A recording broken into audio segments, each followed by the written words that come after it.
Yvan Rufol, est-ce que une brigade de pré-crime doit être installée, comme dit Claude Askolovitch, en répondant à la question? Il me semble qu'une réponse préventive serait naturellement la meilleure des choses, mais qu'elle est impossible actuellement, car l'ennemi n'est pas désigné. Nous ne savons pas de qui nous parlons. Ce matin, j'entendais Bernard Cazeneuve qui disait « L'islam n'a rien à voir dans cette aventure-là ».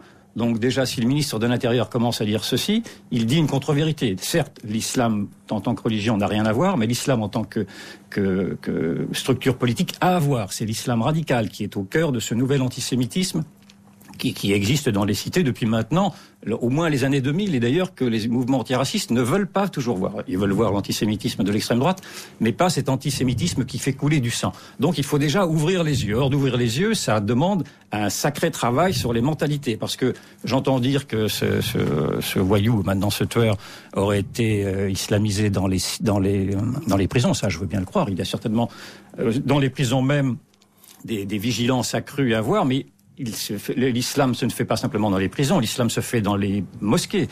Singulièrement, il venait du quartier des mosquées salafistes de Tourcoing, où il a pu être également endoctriné. L'islam. C'est pas le cas. Toute son histoire dit le contraire. Non, mais toute son histoire dit le contraire. Mais tous les champs. Tu permets, je finis. Non, je ne permets pas. Yvan, je finis et je poursuis. L'islamisme continue dans les familles. Il faut que les familles. Théories. Non, ça suffit. Yvan, ça suffit. C'est une insulte. L'histoire de Nemouche est celle d'un type qui s'est radicalisé dans l'islam radical puis assassin en prison. Raconter autre chose, c'est fait porter le stigmate, tu en as l'habitude, sur n'importe quelle famille musulmane pratiquante. D'accord, on a compris.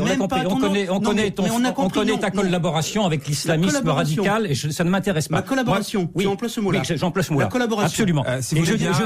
Je finis de dire... Attends, j'ai des excuses ou je suis parti? J'ai des excuses maintenant sur le mot collaboration où je suis parti. Je finis de dire... Olivier Fogiel, je suis très calme. J'ai des excuses sur le mot collaboration où je suis parti.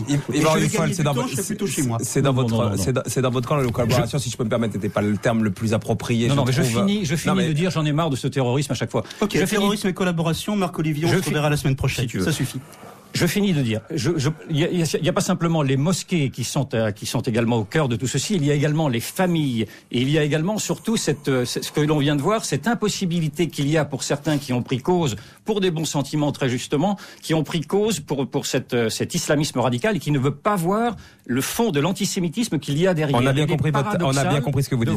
Ceux qui luttent contre l'antisémitisme ne veulent pas voir ceci, et on arrive à ces situations. Vous avez pas entendu Xavier Couture, je sais pas si Claude va revenir après la pub. On vous a pas entendu, on passera à la pub après, puis on prendra le débat. Si on fait pas ce boulot préventif, on aura droit à tous les amalgames dont Yvan Rioufol s'est fait faire le reproche par notre camarade Askolovitch qu'il n'a pas supporté. Je pense qu'il faut faire très attention. On reprend ce débat dans un instant.